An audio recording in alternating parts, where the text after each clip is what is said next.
여러분 반갑습니다. 오늘도 새벽 돌베개에 나오신 모든 성도님들을 주님의 이름으로 환영합니다. 주의 은혜로 우리 모두가 이 하루를 또 이렇게 시작할 수 있게 되었는데요. 오늘도 하나님이 주시는 역대한 말씀 함께 묵상하고 또 이 말씀에 힘입어서 이 하루도 잘 살아가는 우리 모두가 되면 좋겠습니다. 오늘 우리에게 주시는 하나님의 말씀은 역대하 35장 22절로 26절의 말씀입니다. 그러나 요시야는 그에게서 돌이켜 되돌아가지 않고 느고와 싸우려고 변장까지 하였다. 이처럼 요시야는 하나님께서 느고를 시켜서 하시는 말씀을 듣지 아니하고 무기또 평원으로 진군하여 가서 싸웠다. 그때에 적군이 쏜 화살이 요시야 왕에게 박혔다. 왕이 자기 부하들에게 명령하였다. 내가 크게 다쳤다. 내가 여기서 빠져나가도록 나를 도와라. 그는 부하들의 부축을 받으면서 자기의 병거에서 내려 그의 부사령관의 병거를 타고 예루살렘으로 돌아와 숨을 거두었다. 사람들은 그를 그의 조상들의 묘에 장사하였다. 온 유다와 예루살렘 사람들이 그의 죽음을 슬퍼하였다. 아멘. 오늘은 역대하 35장의 말씀을 갖고 말씀과 기도를 끝까지 놓치지 않아야 합니다. 말씀과 기도를 끝까지 놓치지 않아야 합니다. 라는 제목으로 함께 하나님 말씀을 나누도록 하겠습니다. 오늘 본문은 요시야 왕 인생의 마지막 사건을 기록하고 있습니다. 지금껏 우리가 함께 묵상해 온 것처럼 요시야 왕은 다윗도 솔로몬도 하지 못했던 종교개혁을 일으키고 이를 또한 성공시킵니다. 그리고 성전에서 발견한 하나님의 말씀 앞에서 그는 진심으로 통회하고 자복하며 옷을 찢고 회개합니다. 그리고 더 나아가서 자신만의 회개를 넘어 온 유다 백성의 회개까지 인도하며 온 나라를 하나님 앞에 거룩해 합니다. 그래서 결국 하나님의 진노를 피하게 되지요. 하나님께서 요시야 왕의 그 애통함을 보셨고 그의 회개가 순간의 감정이 아니라 몸과 마음과 영혼이 하나 된 진실된 회개임을 보셨기 때문입니다. 유다 역사에 요시야와 같은 왕은 없었습니다. 그런데 오늘 본문은 요시야 왕의 아쉬운 최후를 우리 모두에게 보여줍니다. 모든 일이 끝난 뒤, 즉 성대한 6월절의 준수가 끝난 뒤 일이 벌어집니다. 이집트의 느고 왕이 바벨론에 맞서 싸우는 아시리아를 돕기 위해 북상합니다. 그런데 요시야는 이 이집트의 북상을 자신을 향한 위협으로 여겼습니다. 그래서 요시야는 이집트의 북상을 막아서게 되지요. 어떻게 보면 이는 정치적인 면을 고려한 왕으로서의 합당한 판단일 수 있습니다. 그러나 우리 모두가 지금 묵상하고 있는 것은 역사책이 아니라 하나님의 말씀이 기록된 성경책입니다. 그래서 이 사건에 대한 하나님의 마음을 우리 모두가 읽어야 하는 것이지요. 이에 대한 하나님의 말씀은 오늘 본문 22절 이하에 기록되어 있습니다. 요시야는 하나님께서 느고를 시켜서 하시는 말씀을 듣지 아니하고 무기또 평원으로 진군하여 가서 싸웠다.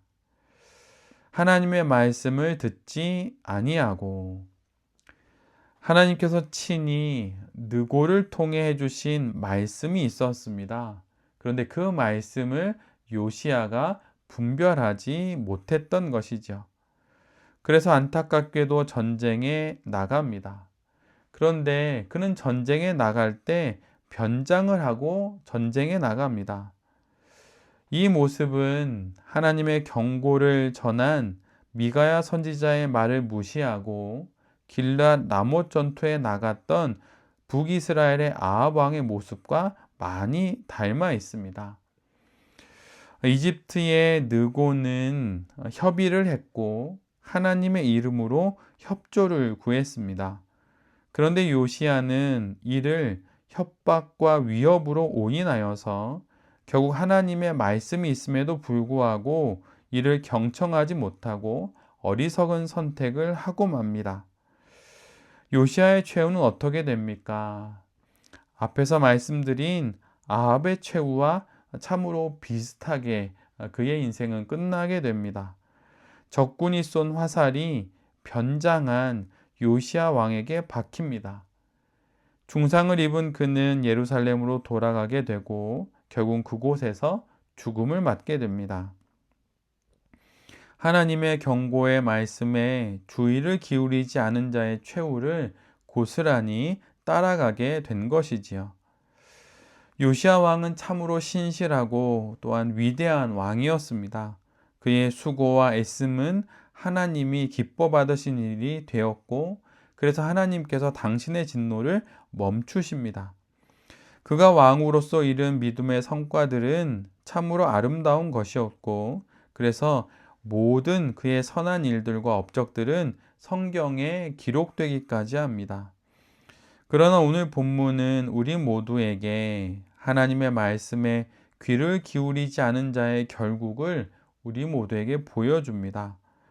이집트 왕 느고의 입에서 나온 하나님의 말씀에 귀를 기울여야 했던 요시야의 삶을 우리 모두에게 보여주십니다. 하나님은 다양한 방식과 통로를 통해 우리에게 말씀하십니다. 이 사실을 우리 모두가 유념해야 합니다. 그러기에 우리에게 다가온 많은 일들을 놓고 우리 모두는 잘 분별할 줄 알아야 합니다. 그 분별을 통해 이것이 하나님의 뜻인지 하나님의 말씀인지 잘 판단함으로 하나님의 말씀의 길을 잘 걸어가야 하는 것이지요. 오늘 서 있다고 하여서 내일도 서 있을 수 있다는 보장이 없습니다. 늘 깨어 분별하는 그 꾸준한 신실함이 우리 모두에게 있어야 하는 것입니다. 요시야의 죽음을 보며 아무리 변장을 하고 방법을 찾는다 하여도 하나님의 뜻을 피할 길이 없음을 알게 됩니다. 요시야가 변장을 했다는 것은 어떤 의미인가요? 그것은 느고가 전한 것이 느고의 말처럼 하나님의 말씀일 수도 있다는 마음이 들었다는 것을 우리 모두에게 보여줍니다. 그렇다면 요시야는 어떻게 해야겠습니까? 변장을 할 것이 아니라 자신의 마음을 바꾸고 하나님 앞에 나아가 기도를 했어야 합니다. 하나님께 물어보고 여쭤봤어야 합니다. 율법책의 말씀 앞에서 그렇게 애통함으로 하나님께 기도하여서 하나님의 진노를 피했듯이 다시 한번 지금 이 상황을 놓고 하나님 앞에 나아가 기도함으로 하나님의 뜻을 분별했어야 했던 것입니다. 그런데 오늘 본문 어디에도 그런 기록을 찾아볼 수가 없습니다. 그저 변장하여서 전쟁에 나가 사람의 눈을 속여 그렇게 싸우기만을 원했던 것이죠. 늘 깨어 기도해야 합니다. 말씀 앞에서 매일을 살고 기도로 순간을 살아서 하나님과 동행하는 그 삶을 우리 모두가 잘 살아갈 때 요시야와 같은 실수를 하지 않게 될 것입니다. 오늘도 하나님의 뜻에 따라 살아가기 위해 말씀과 기도를 끝까지 놓치지 않는 우리 모두가 될 수 있기를 간절히 기도드립니다. 아멘. 함께 기도하겠습니다. 주님, 들려오는 세상의 일들 속에서 하나님의 말씀을 분별할 수 있기를 소원합니다. 하나님의 뜻을 깨닫고 그 뜻을 따라 판단하고 결정함으로 삶을 잘 개척해 나가게 하여 주시옵소서. 주님, 아무리 인간의 방법으로 수를 내 보아도 결국은 하나님의 뜻은 이루어집니다. 그 하나님의 뜻을 따라 살아가는 우리 모두가 되게 하여 주시옵소서. 말씀 앞에서 기도를 통해 날마다의 삶을 잘 분별하며 살아가는 우리 모두가 되게 하여 주시옵소서. 이 모든 말씀 예수 그리스도의 이름으로 기도드립니다. 아멘.